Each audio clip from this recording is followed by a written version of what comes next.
Hey, good morning, small business owners. Welcome to Monday Morning Metrics. My name is Rebecca Bernick. I am the CEO and big head of Office Heads. We are a financial management services company located in Evanston, Illinois. And every Monday, I jump onto Facebook Live around 10:30 Central, and we talk about small business, finances, KPIs, a bunch of different things when it comes to running a financially healthy business. So here we are. It is we're in the middle of February, and I don't know how time flies. It just flies, right? So today we're going to talk about, because there's a couple of financial events that you should be doing every year. Two of them happen at the beginning of the year. So today we're going to talk about preparing a Cpa tax package. But I want to do some precursors to this, because there's some things that you have to do before you can just gather your information to send it to your CPA. Because, and let's talk about the timing here for a second too. We here at Office Heads, we put our heads down February 1st through February 15th, excuse me. And then we send out all of the CPA tax packages to the CPAs. So they have everything all in one place at the same time so they can file their tax returns for their clients. Tax return deadlines now are March 15th, whether you're an LLC, S Corp. We have the March 15th. It used to be April 15th, so you had a little bit of time, but now think about how busy those CPAs are right around this time, trying to get those tax returns out on time without having to file an extension. A while back, I have some blogs, and I talked to some CPA friends of mine and said, okay, what are the things that people can do to make you happier during tax season, because it is crazy busy for tax accountants? And they said, one of them said, please just send everything accurately all at one time. So that's what we think about in terms of the CPA tax package. So the good news is, if you're kind of following the regiment of Office Heads in terms of best practice, in January, you've already done a lot of the steps that are required, because in January, you had to send out your W-2s and your 1099 forms to your contractors and your employees. Well, in order to do that, you need to make sure that your books are accurate, and you need to reconcile all the way through December. Then you can run your 1099s based on the accurate data for the entire year. Same thing when it comes to taxes. You need to have your books absolutely accurate, and so your CPA can then file taxes on those numbers. If it isn't accurate, if something is missing, if something is double counted, if you're not reconciled throughout the year, if the data is not clean, then your taxes are not going to be accurate. And so that is a problem. So if you're taking a couple steps back in January, if you're reviewing all of your data in your QuickBooks file, you reconcile to the end of the year, you've already run your 1099, so you know that piece is done. Hey, my books are accurate. So the first thing that goes into this CPA tax package, and I'll mention that if you use QuickBooks Online, QuickBooks Desktop, probably the other apps, I'm not as versed in Xero, etc. But if you can give your CPA access to your books, then you don't have to run reports.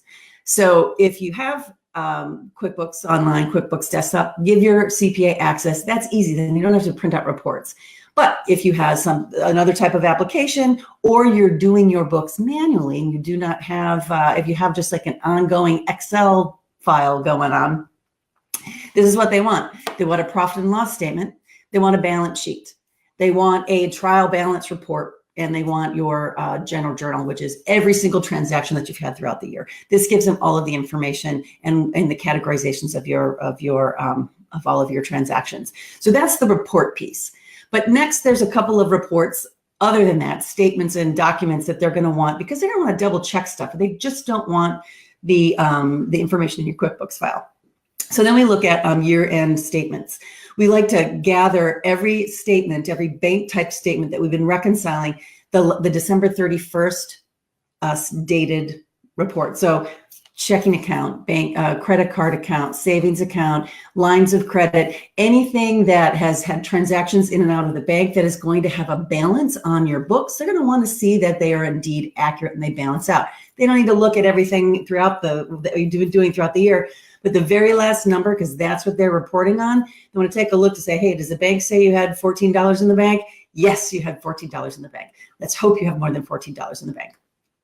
So that's it for year-end statements and bank statements.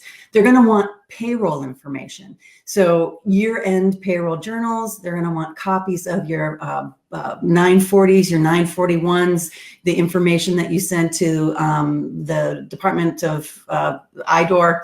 So they're going to want all that information to make sure that you've been filing your taxes and those tax pieces are accurate. Because that's one of the things when it comes to bookkeeping, to book payroll and taxes accurately. It's not hard, but there's a trick to it. So they want to make sure that they're reporting when they look at your books to make sure that it's exactly what happened with your payroll provider. Okay, then there's all the miscellaneous forms. Did you get 1099s, W-2s, any kind of interest forms, miscellaneous forms from other vendors and clients, etc. Gather all of that up into one place as well. Okay, I'm going to look at my notes to make sure that I have everything. So year-end statements, payroll forms, 401k information. They're going to want that information as well. So look for the very last statement in the year of the tax season and then add that as well. You gather all that information in a PDF, zip it, mail it to them, or upload it to their site, because most CPAs have confidential sites. They'll send you the information, you just upload your files. But you can gather all that information all in one place and then send it to your CPA by the 15th of February. That gives them an entire month. They'll love you because it's accurate. They'll love you because it's all in one place. If you've done all your bookkeeping right, and this is one of the metrics that office heads use, is if a CPA asks 5 questions or less, we've done our job. Because they've looked at things, they might have gone, why was this booked here and why was that booked there? Just a few little nits and nats, boom, taxes are prepared and ready to go. It's when there's a lot more questions, or they look at your QuickBooks file and it hasn't been reconciled, and all of a sudden they've got to put a high-priced accountant to clean up your books and it takes longer. That's when your tax prep bill goes up and then your taxes don't get filed on time. So it's so great to have all of your information, and it really should take an hour or 2 hours to gather all this information and send it off. As a matter of fact, I'm doing my CPA tax package today.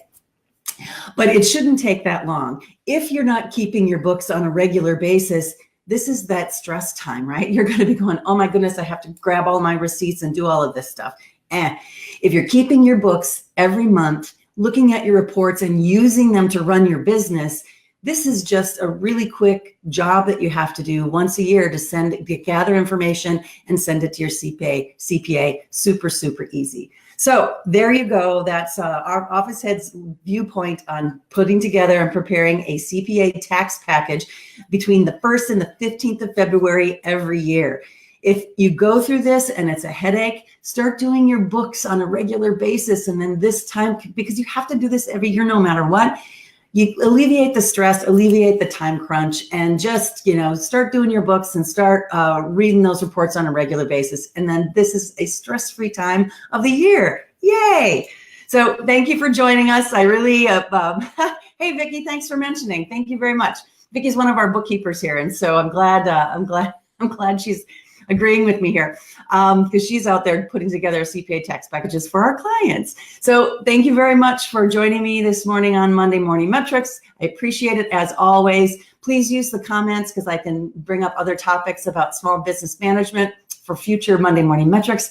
In the meantime, good luck with your CPA tax packages and have a great and profitable week.